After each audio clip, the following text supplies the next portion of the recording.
At 3:17 a.m., the air in a rundown warehouse on the edge of Redwater, Nevada, thrummed with the guttural snarl of motorcycle engines.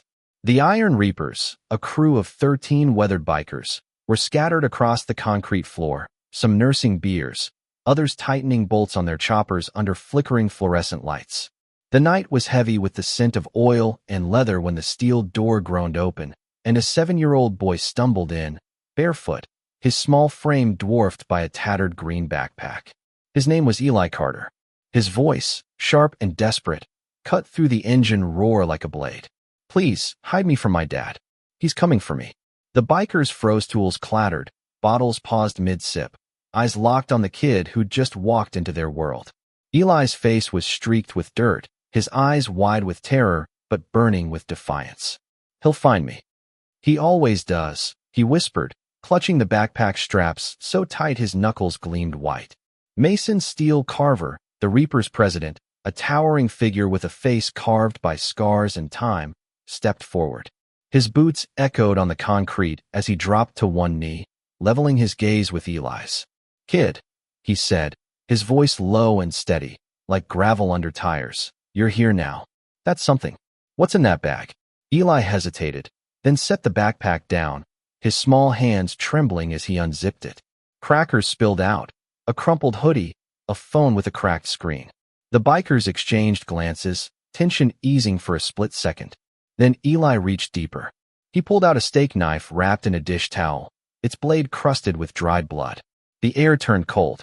Next came a cheap digital camera, and finally, a flash drive swinging from a superhero keychain. Eli's voice cracked, but held firm. "Mom told me to keep proof. She said no one would believe us without it." He pressed the camera's power button, and the tiny screen flickered to life. The first image showed a woman with a black eye. The second, bruises snaking down her neck. The third, blood smeared across a tiled floor. 52 photos in total, each time-stamped, each a silent scream. The warehouse went still, the kind of quiet that follows a gunshot. These men had faced bar brawls, prison stints, and desert ambushes, but Thesa Child's evidence of a mother's pain hit harder than any fist. Bear, the club's enforcer with tattoos climbing his neck, muttered a curse and turned away. Viper clenched his jaw, fists balling. Even Patch, the steadiest of the bunch, closed his eyes for a moment. Mason rested a hand on Eli's shoulder. "Where's your mom now, kid?" Eli swallowed hard, his voice barely above a whisper. "She's in the stars. Dad made her go there." There was red on her face, and she didn't wake up. The words landed like a grenade, rage flickering in the biker's eyes. Mason's grip tightened, gentle but firm. "You did right coming here. You're safe now." But Eli shook his head, panic flaring. "No, he always finds me." Before Mason could respond, the low growl of engines sliced through the desert night, not the deep rumble of Harleys, but the sharp whine of SUVs.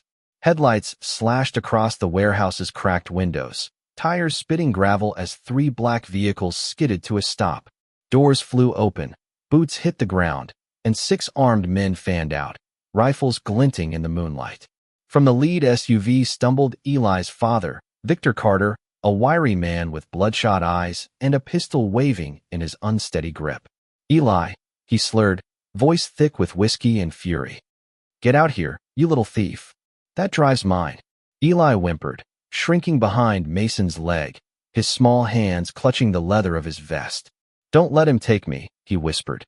Mason stepped forward, his shadow swallowing the light. "You brought guns to a place with a kid inside," he said, his voice cold enough to chill the desert air. "Big mistake." Victor sneered, staggering closer, flanked by 2 cartel enforcers with rifles raised. "That drive has everything: names, deals, accounts. If the feds get it, we're done. Hand it over, or you're all dead." The Reapers moved like a single organism, forming a wall of muscle and leather around Eli. Bear cracked his knuckles. Viper gripped a crowbar. Patch's eyes narrowed to slits. Then Eli, trembling but unbroken, stepped out from behind Mason. He held the camera high, its screen glowing with the truth: bruises, blood, betrayal. "You hurt Mom," he said, his voice small but sharp. "You made her go away forever. Now everyone will know." Victor's face twisted into a snarl. "You've ruined everything," he roared, raising his pistol. He never got the chance to fire. The warehouse erupted, boots pounded, fists flew, and Mason's roar split the night as the Reapers surged forward. The cartel men barely raised their rifles before they were swallowed by the chaos. Metal clanged against bone, a gunshot cracked, ricocheting off the concrete. Eli flinched but stood his ground. 90 seconds later, it was over. Victor and his men lay zip-tied on the floor, blood pooling beneath them, weapons scattered like broken toys. Mason's chest heaved, knuckles bloodied. Bear spat on the ground, adrenaline still burning. Viper shook out a bruised hand. Eli, still clutching his camera, stepped forward and picked up his father's dropped pistol with 2 careful fingers, just as his mother had taught him. More proof, he whispered, setting it beside the knife and flash drive. Sirens wailed in the distance, closing fast. Load him up, Mason ordered. Bear and Tank dragged the unconscious men to a corner, stripping their weapons. Viper kept a hand on Eli's shoulder, grounding him as the red and blue lights strobed through the windows. The police burst in, rifles sweeping the room, freezing at the sight. 13 bikers, a trembling boy, and 3 beaten cartel men on the floor. The sergeant's eyes darted between them. What the hell happened here? Mason's voice was steady. Attempted kidnapping. Child endangerment. Murder. Those 3 came armed. That one, he pointed at Victor, killed his wife. This drive proves it, and more. The sergeant's gaze fell on Eli, who stepped forward, clutching his backpack. He hurt my mom, he said, voice thin but clear. I don't want to go with him. Please. The camera's screen still glowed with the truth. The officers hesitated, then moved. Victor and his men were cuffed, dragged to cruisers, their curses fading into the night. But the fight wasn't over. A woman in her late 50s stepped into the warehouse, clipboard in hand. Clara Hensley, Social Services. Her eyes scanned the scene. Eli pressed against Mason's side, the bikers standing like sentinels. I'm taking the boy, she said, her tone firm. He's a ward of the state now. Mason's jaw tightened. He chose us. He's not going anywhere. Eli's fingers gripped Mason's vest. I'm safe here, he whispered. Clara softened but held her ground. This isn't a home for a child. It's not legal. Mason's voice was steel. He ran here because this was the only place he felt safe. Tell me he was wrong. Clara looked at Eli's bruised arms, his fierce eyes, and faltered. Temporary placement, she conceded. Until we find a proper guardian. Mason nodded. Write it down however you need. He stays with us. The warehouse, once a den of grit and rebellion, became something else that night, a sanctuary.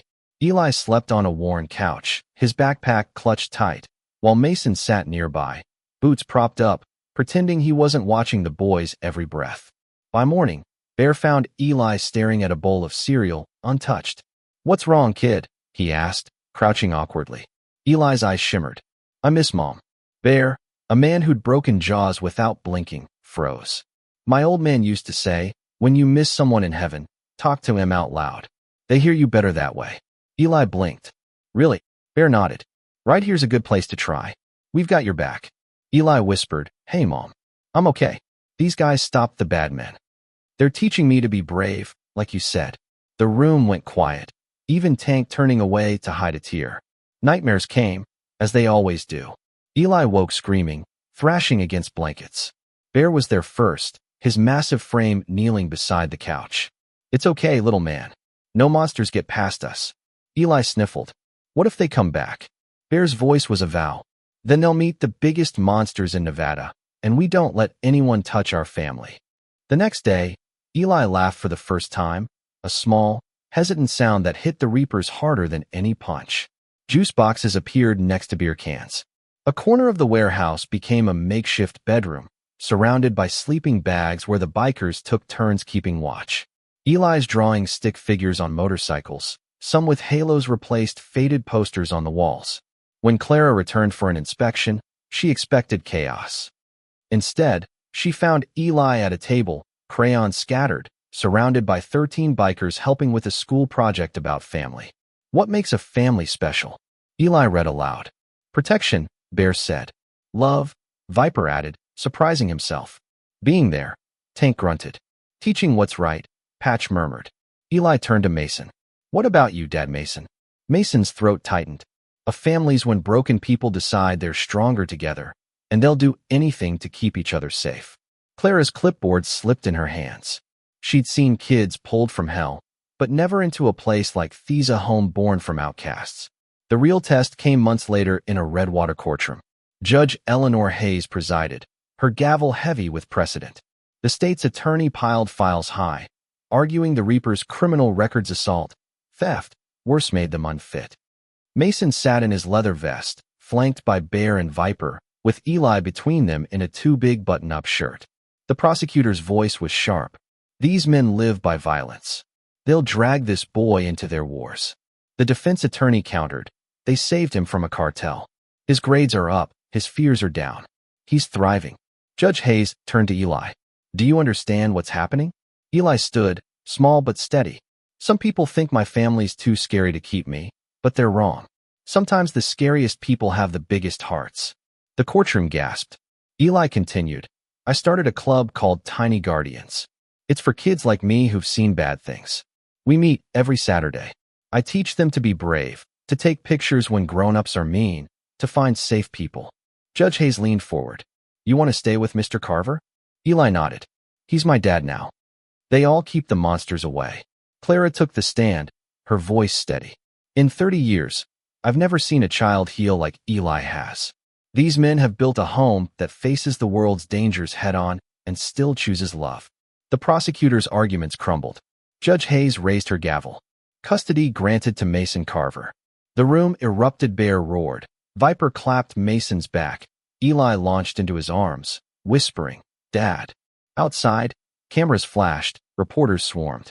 Mr. Carver, are the Reapers going soft? Is this safe for the boy? Mason shielded Eli, growling, no comment, but his scars told a story of pride. That night, the warehouse was alive, grills smoking, music blaring, engines revving for joy. Eli sat at the center, his plate piled high, surrounded by his uncles. Mason raised a glass. We've fought, bled, lost brothers. But this kid tested us like nothing else. Tonight, we're home. Eli stood on a crate, unzipping his backpack, not for evidence, but for crayons, notebooks, a camera. This is for the Tiny Guardians, he said. For kids like me, so they can be brave. The Reapers, men who'd stared down death, blinked back tears. Word spread. The Reapers started self-defense classes, worked with the sheriff on dead-end cases. Mothers whispered their names with gratitude. Tiny Guardians grew to 40 kids, each learning to carry proof, to find protectors. One evening, Clara returned and found the warehouse alive with laughter, Bear reading to kids sprawled on blankets, Eli leading a chant. Guardians are brave. Guardians are strong. Guardians keep fighting when things go wrong.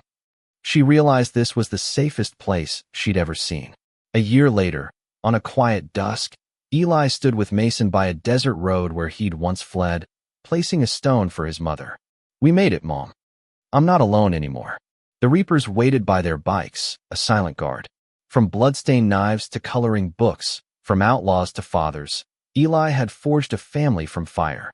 His legacy wasn't just in the cartel convictions, his evidence secured it was in the kids who found hope, the men who found purpose, and a warehouse that became a beacon. What do you think? Can a group of outlaws truly become a family? Or is this too dangerous a precedent? Should kids like Eli be placed with men like the Reapers? Or does the system need to stick to its rules? Would you trust a biker's heart over a bureaucrat's pen? Drop your thoughts below. Hit that like button if Eli's courage moved you. And subscribe for more stories of heroes in unexpected places. Let's keep the fight against monsters alive.